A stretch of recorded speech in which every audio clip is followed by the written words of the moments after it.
Hello everyone. In the series of coagulation profile, I am going to discuss the next topic, which is D-dimer test.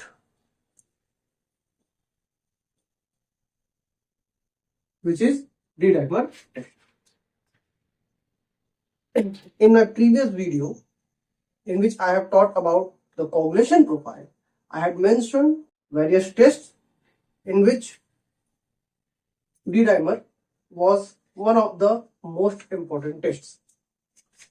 In today's video, we will cover its definition,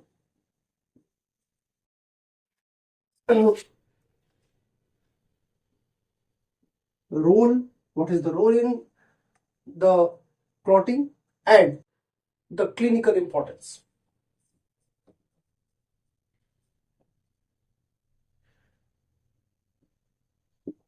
Along with these, I will also discuss some important points which may be useful for you in your examination.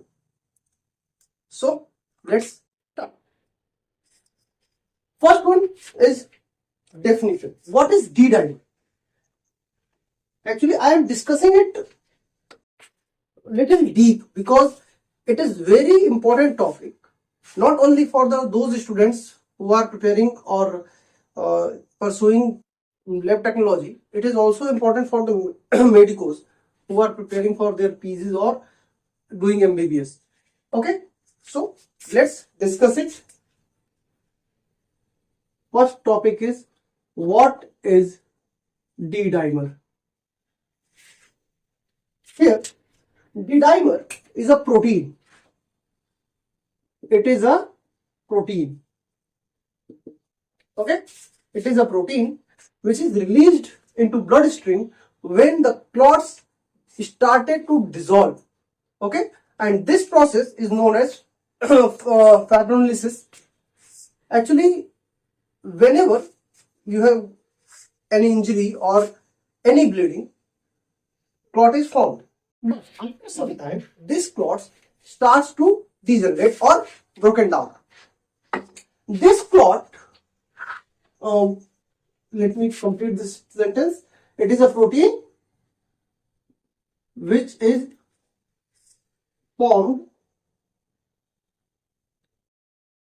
during fibrinolysis or lysis. What is fibrinolysis? It is degeneration of clot, which is also known as thrombus. Okay. This D-dimer is released into the bloodstream. Okay, and it is the product of. It can also be said as it is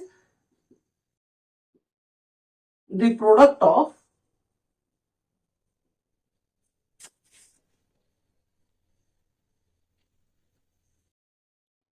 fibrin degeneration. It is the product of fibrin degeneration. Okay, and this D-dimer is, and this is should be noted properly, it is a biomarker. It is a biomarker for abnormal clotting. It is a biomarker for abnormal clotting activity or clotting in the body. Whenever a patient is suffering abnormal clotting behavior, this D-dimer will change, and it will be seen it is changing drastically. Okay. Now the next point is, how is D-dimer formed? As I said earlier, it is a protein which is formed during fibrinolysis. What is fibrinolysis? It is clot और thrombus. मैं इसको थोड़ा हिंदी में भी समझा देता हूँ एक बार. डी डाइमर क्या है? तो एक प्रोटीन है. डी डाइमर एक प्रोटीन है वो जब फाइब्रोलिसिस के समय बनता है। ठीक है, फाइब्रोलिसिस क्या होती है? अच्छा, फाइब्रोलिसिस कई जगहों पे इसको फाइब्रोलाइसिस भी बोलते हैं लोग, तो ज्यादा कंफ्यूज होने की जरूरत नहीं है। फाइब्रोलिसिस या फाइब्रोलाइसिस या थ्रोम्बस क्लॉट जो होता है, ये जब डीजनरेट होने लगता है तब ये बनना शुरू होगा और ये ब्लड स्ट्रीम में रिलीज कर दिया जाता है। ठीक है, तो इसी प्रोसेस को तो फाइब्रिन डीजनरेशन। फाइब्रिन एक तरह का फैक्टर है जो कह लो कि जो स्वेटर बुनते हैं ना, तो धागा जो बांधता है एक दूसरे को, क्लॉटिंग कर नॉटिंग कहते हैं वहां पे, तो उस समय ये प्रोसेस यहाँ पे फाइब्रिन कर रहा था, क्लॉट्स को बांधता है। सारे जो क्लॉट बनते समय जो प्लेटलेट्स है और इन सारे फैक्टर्स को एक साथ ला करके फाइब्रिन में हेल्प करता है। और इसीलिए डी डाइमर कहते हैं it is a biomarker, it is a biomarker for abnormal clotting activity. So moving on, next point,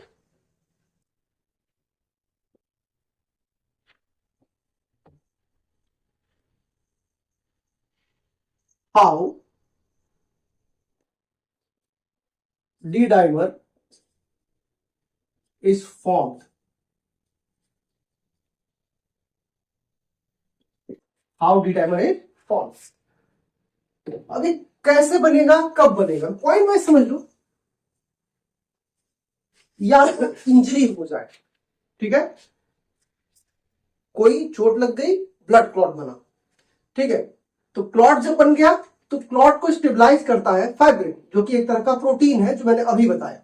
ठीक है, स्टेप बाय स्टेप समझते चलो। अब जब इंजरी ठीक होने लगती है, इंजरी अब ठीक हो रही है, क्लॉट भाई जो पपड़ी जम जाती है अंदर से, अब ठीक होने लगी, तो क्लॉट अब क्या करेगा, टूटेगा, ब्रेक डाउन होगा।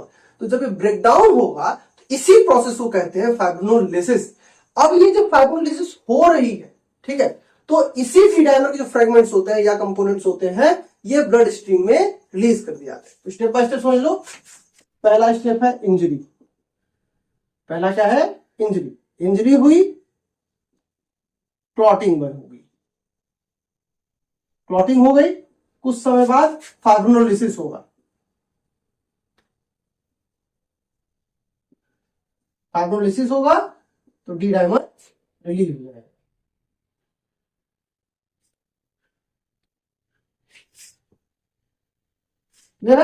स्टेप बाय स्टेप समझ में आ गए। क्लॉटिंग, इंजरी हुई, चोट लगा तो फिर क्लॉट बना। क्यों बना? तो एक्सेसिव जो ब्लीडिंग हो रही है उसको रोकने के। जब ये क्लॉटिंग हो गई, क्लॉट बन गया है, अब कुछ समय तक रहेगा, घाव ठीक हुआ, घाव ठीक होने पे क्लॉट डिजेनरेट हुआ। जब डिजेनरेट होने लगेगा तो वो प्रोसेस कहलाएगा फाइब्रोलिसिस। फाइब्रोलिसिस जब हुआ तो अब ये प्रोसेस हुआ जब यहां से डी डाइमर रिलीज हो गया।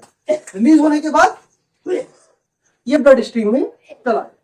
तो अब अगला सवाल आता है कि डी डाइमर को परफॉर्म कैसे करते हैं, डी डाइमर टेस्ट लगाते कैसे। ठीक है, तो इसका दो प्रोसेस है जो कि कॉमनली हम लोग करते हैं। ठीक, डी डाइमर के दो टेस्ट होते हैं। पहला है क्वालिटेटिव और दूसरा है क्वांटिटेटिव। ठीक, क्वालिटेटिव और क्वांटिटेटिव। तो D dimer test, question heading क्या हो गया इसका, how D dimer is, D dimer test is done. ठीक है, तो दो स्टेप हो गए, क्वालिटेटिव क्वांटिटेटिव। तो क्वालिटेटिव के लिए हम लोग यूज करते, अच्छा एक टर्म आता है कि क्यों करेंगे। ठीक है, तो पहले इसको मेंशन कर देते हैं, किसके बारे में थोड़ा सा डिस्कस करूंगा। एक चीज पहले बता दूं कि इसकी क्या जरूरत पड़ती है, कि क्यों जरूरत हम लोग कर रहे हैं, क्योंकि ये बहुत बड़ा टॉपिक तो है नहीं, छोटा सा टॉपिक है। तो मैं पहले इसको कर लूं वाई। ठीक, पहला हो गया Y,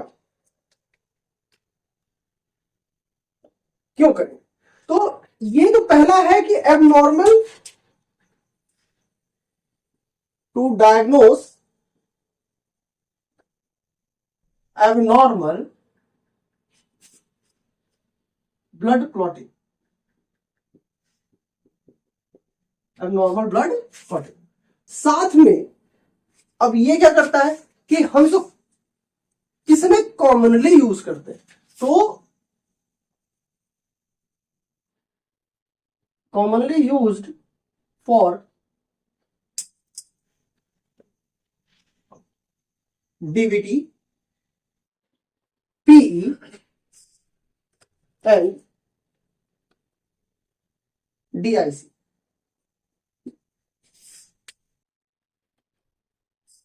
What is DVT?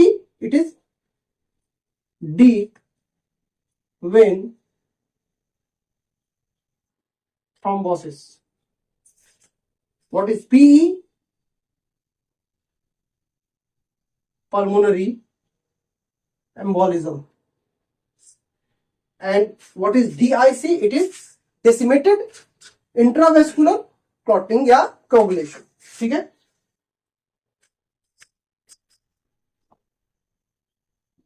this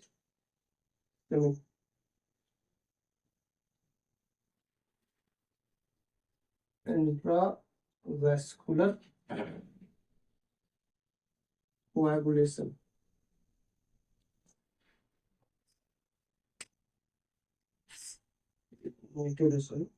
Disseminated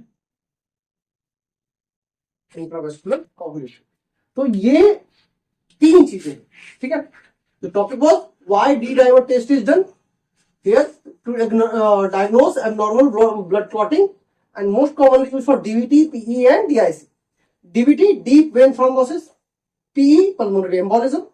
DIC, disseminated intravascular coagulation. Okay. Now we will come to the next point, how this test is done. Okay. The next point is how this test is done. तो अब ये कैसे करेंगे, तो पहली चीज है, अगला हो गया हाउ, ये टेस्ट करते कैसे, क्लियर हुआ. तो पहला हुआ कि हम इसको ब्लड सैंपल कलेक्ट करेंगे, फिर एनालाइज करेंगे, या तो एलाइजा के थ्रू या तो लेटेक्स कोगुलेशन के थ्रू, और इसका फिर रिजल्ट आएगा. अब यहां पे देखो दो बात जो मैंने अभी बताया, how test is done. First पूरा हेडिंग लिख देते हैं ताकि समझने में आसान है. How the dimer test is done.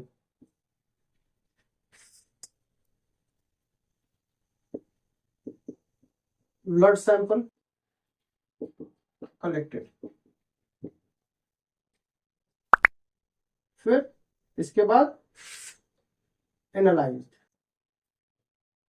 अभी जो मैंने पहले मेंशन किया था, एनालिसिस जो होती है वो दो तरीके से होती है, एक क्वालिटेटिव और दूसरी क्वांटिटेटिव. टर्म्स याद रखना पूछता है. क्वालिटेटिव में हम लोग लेटेक्स कोगुलेशन मेथड यूज करते हैं,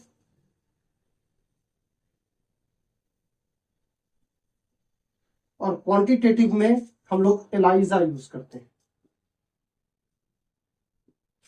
ठीक है, एलाइजा एंजाइम लिंक्ड इम्यूनोसॉर्बेंट से एक प्रोसेस है, एक मशीन होती है, इसके बारे में प्रॉपर डिस्कस हुआ है.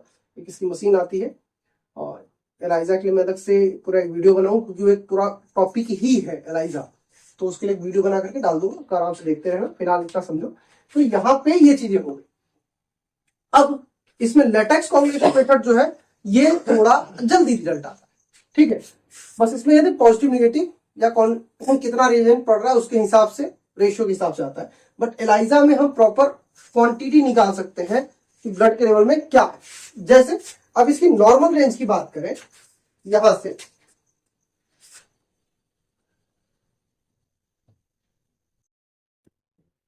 नॉर्मल रेंजेस की बात करने में, तो ये 500 less than, okay, less than 500 nanogram पर एमएल ये आएगा. बट ये थोड़ा बहुत वेरी करता है लैब के हिसाब से और रेजेंट के हिसाब से, मशीनरी के हिसाब से, किस कंसंट्रेशन को यूज किया गया है. बट जनरली ये हम लोग एवरेज मानते हैं 500 नैनोग्राम पर एमएल. ठीक है, अगर दो कंडीशन आएगी, या तो एलिवेटेड होगा या तो डिक्रीज होगा।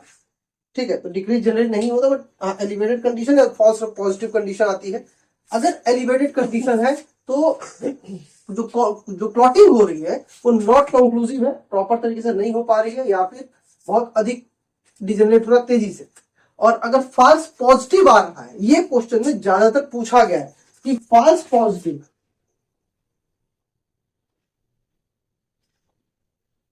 फॉल्स पॉजिटिव होता है मतलब रिजल्ट पॉजिटिव आया है मगर एक्चुअली पॉजिटिव नहीं है, उसको फॉल्स पॉजिटिव कहते हैं। तो फॉल्स पॉजिटिव आता है कब, या तो उसको इन्फेक्शन हो, या तो उसको प्रेगनेंसी हो उस पर्सन को, या तो रिसेंटली कोई सर्जरी हुई हो तब, क्योंकि उस सेक्शन में ये प्रॉब्लम आती है कि वो डी डाइमर रिलीज कर रहा होता है लगातार, क्योंकि शरीर की जो कोशिकाएं हैं वो जो डैमेज कैपिलरीज है वो भी हील करती हैं, उनमें जो छोटी मोटी क्लॉटिंग वो भी रिलीज करना शुरू कर देती हैं। इसकी वजह से फॉल्स पॉजिटिव आने की संभावना रहती है। अब डी डायमरी कंडीशंस देखते हैं कब कब कैसी कैसी सिचुएशन होगी। तो अब आता है D dimer in different condition. जैसे मैंने ये रेंज बता दिया, अब अगर कंडीशन चेंज की जाए, जैसा मैंने पहले बताया कि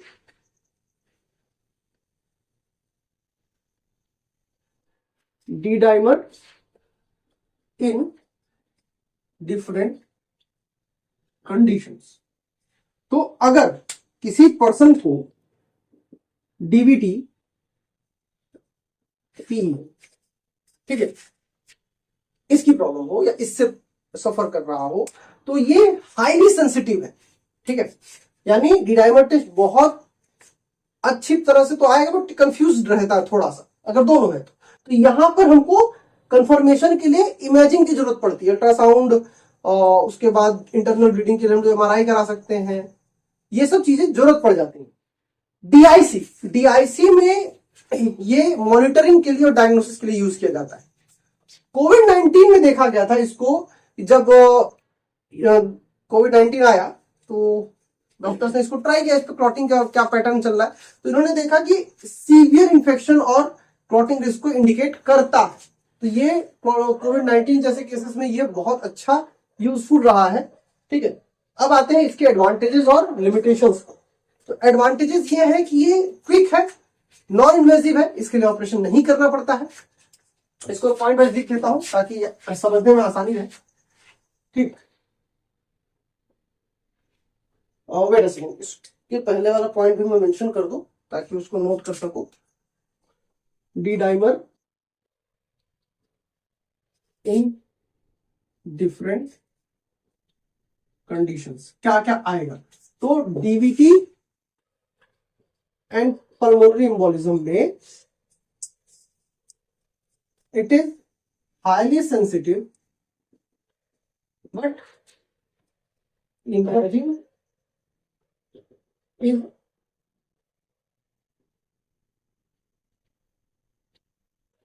required। ठीक, डीवीटी है तो highly sensitive but imaging required होती है। डीआईसी के लिए,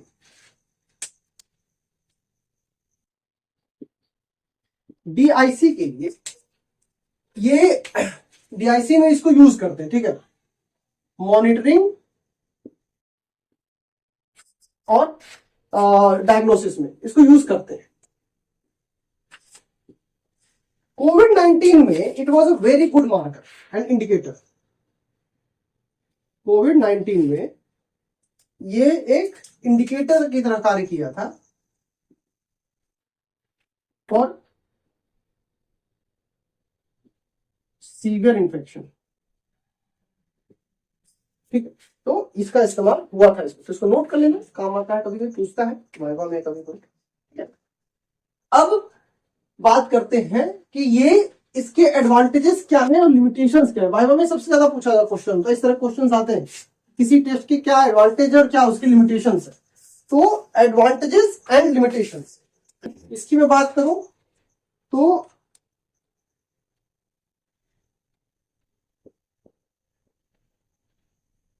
एडवांटेजेस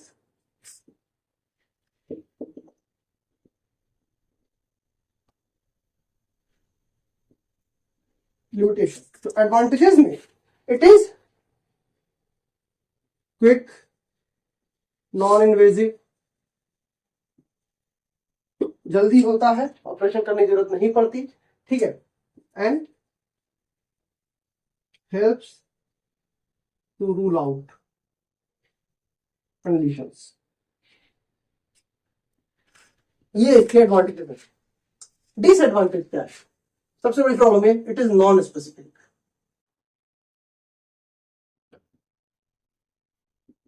ऐसा नहीं है कि पर्टिकुलर बीमारी में ये प्रॉब्लम आई, किसी भी तरह के अगर इन्फेक्शन है, क्लॉटिंग हुई है, तो वो उसमें इसका टेस्ट पॉजिटिव आता ही है। Need further test for confirmation.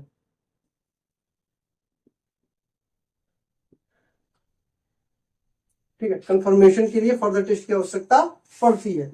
और सबसे बड़ी मुसीबत इसके साथ है कि ये false positive cases, false positive result देता है, इसमें ये प्रॉब्लम ये है। तो बाकी ले देकर की बात की जाए तो डी डाइमर जो है it is very useful for screening the clotting disorders and it is used to interpret the disease alongside the symptoms and imaging test. अगर इसके साथ रखा जाए और सिम्टम हमारे पास है तो हम इसका इस्तेमाल डायग्नोसिस करने में कर सकते हैं।